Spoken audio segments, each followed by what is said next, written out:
आप बिजी तो नहीं हैं? बोलो क्या काम है?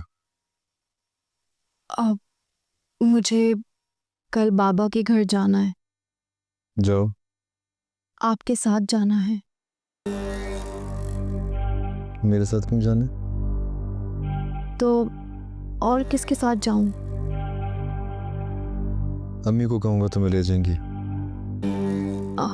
असल में शादी के बाद पहली बार जाऊंगी। आपको मेरे साथ जाना चाहिए। क्यों, अगर मैं नहीं जाऊँगा तो क्या वो घर के दरवाजे नहीं खोलेंगे तुम्हारे लिए?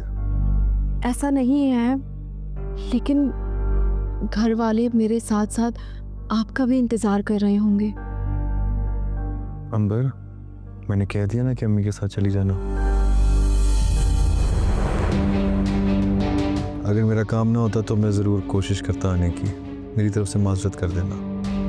क्या मैं 2-3 दिन वहाँ रह लूं? अम्मी से तो पूछ लिया था, लेकिन आपसे इजाज़त लेना भी ज़रूरी है। तुम्हारा जितना दिल करता है उतने दिन वहाँ पे रहो।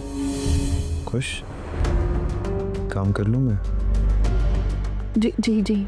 जाओ।